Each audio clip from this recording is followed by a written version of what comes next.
2024 is just around the corner, and the one question that's on everyone's mind is how Adult Swim plans to ring in the brand new year. Well, according to Swimpedia, it appears that the network is hosting a Smiling Friends and Ambient Swim Marathon, which is cool and all. However, the absence of the original Adult Swim New Year's celebrations hasn't gone unnoticed. You see, way back in the early 2000s, specifically 2002, 03, and technically 05, Adult Swim celebrated the new year by crossing over tons of characters from various animated shows on the network at the time for bumpers. And so today, in honor of 2024 being just on the horizon, we're taking a quick nostalgic trip back in time to explore those New Year's celebrations, examine what Adult Swim has done in recent years, and even brainstorm how the network should approach future New Year's celebrations. But before we begin, however, I'm going to need all of you to do me a huge favor and drop a like on the video. And if you're feeling frisky, comment down below your resolutions or goals that you have planned for 2024. I'm very curious to see what you guys are aiming to reach. But with all that said, let's hop back in the time machine and head back to the end of 2002. Are you gonna play the intro or what?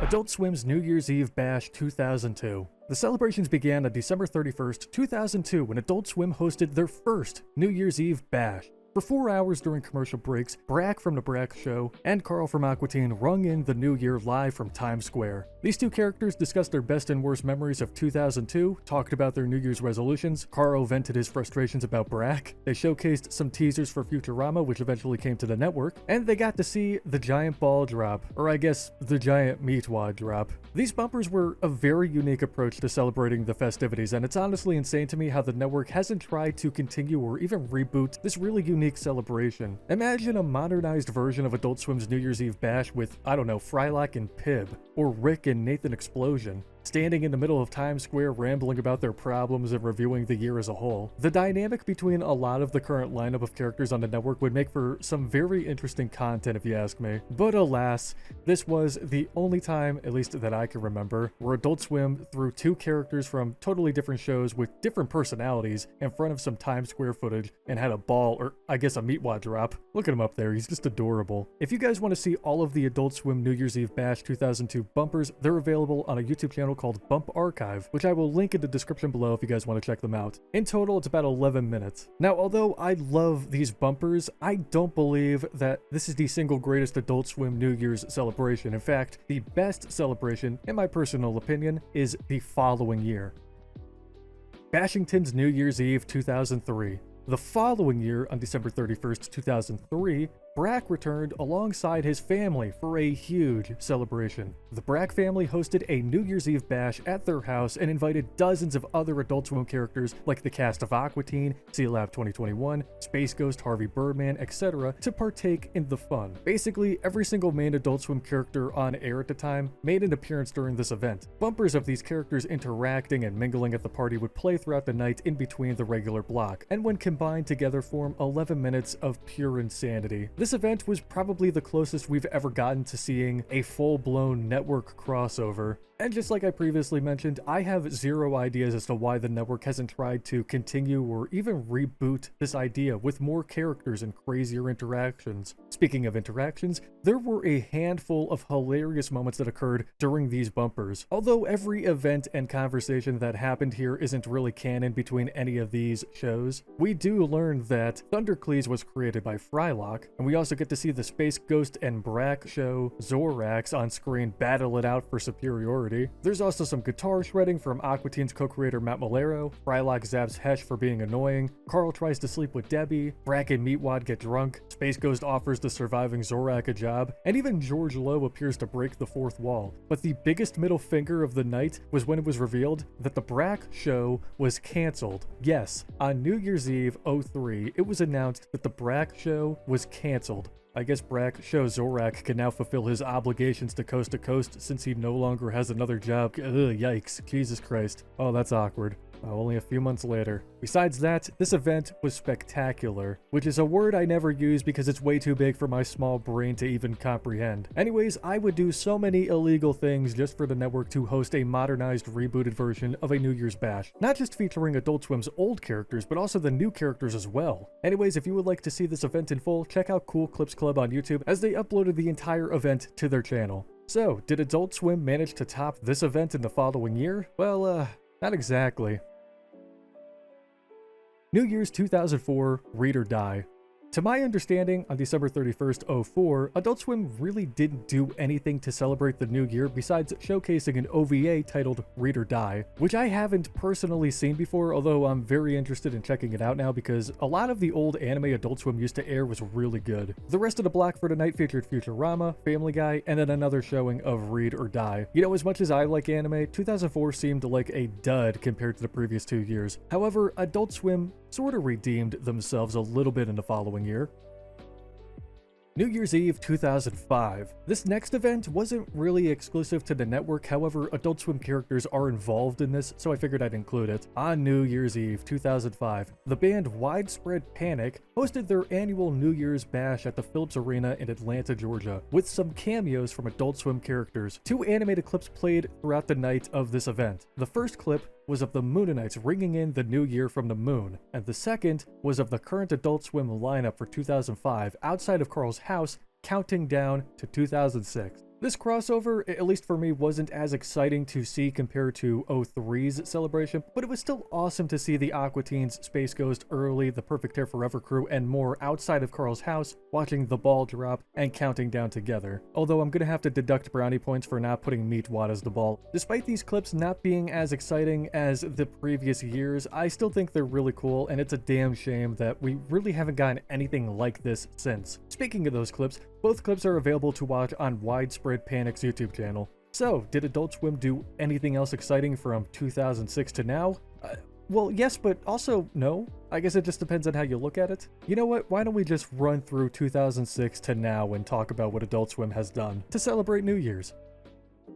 So in 2006, there was a Metalocalypse marathon, which was pretty brutal. As for 07, Adult Swim didn't really celebrate the new year. However, on the days leading up to December 31st, there was a huge event titled The Last Futurama Marathon, where from December 26th to the 30th, the network aired all Futurama episodes. They also hosted an Astro Boy marathon on Christmas Day of that year, which was cool. A little bit off topic, but do you guys remember when Astro Boy used to air on the network? If you do, then let me know in the comments below. I personally remember seeing the series in the early morning before I would have to get up for school. This was around the time when I would be up to watch Inuyasha as well. Anyways, on New Year's Day of 2008, Adult Swim hosted an event titled New Year's First on the First, which showcased the pilots of a lot of Adult Swim shows currently airing on the network, like Aqua Teen's Rabot, Venture Bros' Terrible Secret of Turtle Bay, Metalocalypse's The Curse of Death Clock, and Lucy the Daughter of the Devils, He's Not the Messiah, He's a DJ. Later that year, on the 31st of December, the network gave us a marathon of the final season of Moral Oral, which was pretty bittersweet considering the series wrapped up earlier that month.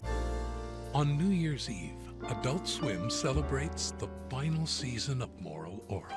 Credit to Cheesy Lemur for uploading this gem of a bump that aired to promote the Moral Oral Marathon. I know that the title says 09, but it was really 08, at least according to the Adult Swim schedule for that year. So what about 2009? Well, it seems like Adult Swim forgot to set a reminder for New Year's Eve 2009 and 2010 because according to Swimpedia's Adult Swim schedule and the rest of the internet, nothing really happened. Maybe a bumper played at midnight, but I can't really find anything, which is such a bummer. But thankfully, Adult Swim remembered to set a reminder for 2011 because on New Year's Eve of that year, we received a Bleach marathon, which is cool if you like Bleach. It's not my favorite anime, but I still enjoyed the series. However, I totally understand that not a lot of people really care for anime, so it's totally justifiable that many would consider this New Year's celebration to be a letdown, which is why Adult Swim gave us something pretty special for 2012. On New Year's Eve, the network gave us the Eric Andre New Year's Eve Spooktacular. The special was pretty cool as it included many guest appearances, like Demi Lovato, Sebastian Bach, the creator of Ren and Stimpy, and more. And well, it's just complete chaos. I mean, look, every single episode of the Eric Andre show is insane, but this New Year's special is the most over-the-top celebration for a changing number that I have ever seen on cable TV. I think Eric also gets sacrificed to some gods or something. Jesus Christ. Anyway, we gotta move on. It's getting weird in here. Now, I'm not sure if Adult Swim forgot that it was 2009 and 10 again, but it appears that the network forgot to set another reminder for New Year's 2013 and 14. Again, bummer. Thankfully, they remembered again for 2015 because New Year's 2015 gave us the off-the-air New Year's Eve marathon with episodes like New Now, Liquid, Color, Hair, Nature, Worship, Space, and Animals. The following year, in 2016, we got a Dragon Ball Z Kai marathon, which was pretty awesome. And then in 2017, we were gifted the Rick and Morty New Year's Eve marathon. In 2018, we received another off-the-air marathon. And in terms of 2019, we didn't get anything. Adult Swim, you really have to remember to set a reminder. However, in 2020, we received yet another off-the-air marathon celebrating the show's 10th anniversary. This is enough off-the-air. We have plenty of it. We also received a Loiter Squad marathon the following night on January 1st, which was cool. On New Year's 2021, we got another Futurama marathon, followed by a Cowboy Bebop marathon the following night on January 1st. On New Year's 2022, we received a Fooly Cooly marathon, which was really cool. And finally, just a day away on December 31st, 2023, we are getting a Smiling Friends and Ambient Swim marathon. And if you're curious as to what Adult Swim did for the years before 2022, we didn't really get anything, unless you consider the December 2000 stealth premieres, although those happened on December 29th. But that's about it. So now that we all know what Adult Swim has done for New Year's over the last 2 decades and what they're capable of, I gotta say, I really miss the crossover bumpers a lot. If I could provide any feedback to Adult Swim on how to spice up their New Year's Eve and even New Year's Day blocks, I would recommend the following. Marathons are cool. They're totally cool, and I am totally not against them or anything like that, but I believe that the addition of characters crossing over for bumpers during these marathons would be incredible. Whether it's another New Year's party or having 2 characters chilling in Times Square, or even if it's just a 60-second bumper that plays at 11:59 p.m. that features loads of characters from various Adult Swim shows hanging out and counting down to midnight. Any of these on top of a marathon would be amazing. In terms of what shows to host a marathon for, well, as much as I like Off the Air, let's tone it down a bit, baby. There are so many other obscure shows at the network's disposal that would be amazing to see again, like Home Movies or Assy McGee, Lucy the Daughter of the Devil, Stroker and Hoop, Beef House, or if you guys at Adult Swim really want to screw with the viewers, put on Saul of the Mole Men. I would kill to see a newer Adult Swim fan be exposed to that deep-fried series, especially during New Year's Eve, when they're either baked or drunk. That would really freak some people out. But in conclusion, Adult Swim had some pretty memorable New Year's bumpers, but nowadays it seems like the network just opts for either marathons or just forgets about New Year's altogether. Now, disclaimer, this video isn't me knocking on the network or anything. I love Adult Swim to hell and back. It's pretty obvious by the content I make on this channel. And I know damn well that there are some hardworking people at the network doing their best to make sure that we're laughing until we wrinkle. But maybe somebody higher up will see this video, be inspired, and attempt to ring in maybe 2025 with a marathon of an old show and some unique bumpers to fill in the gaps. Some Times Square footage or perhaps another New Year's animated party with both the old and new characters of the network. But hey, a man can dream. Either way, I'm just glad we're getting another marathon this year, so thank you, Adult Swim. But if you guys enjoyed reliving the past 2 decades of Adult Swim New Year's, leave a like on the video, and as I said previously, let me know your goals or resolutions for 2024 in the comments below. Subscribe to the channel if you're brand new around here, click the bell icon to be notified whenever I upload a brand new video, follow me on all of my social links, and join my Discord server. The links are in the bio below. Have a happy New Year, everybody, but please remember, no kissing until midnight. And also, I have another video coming tomorrow.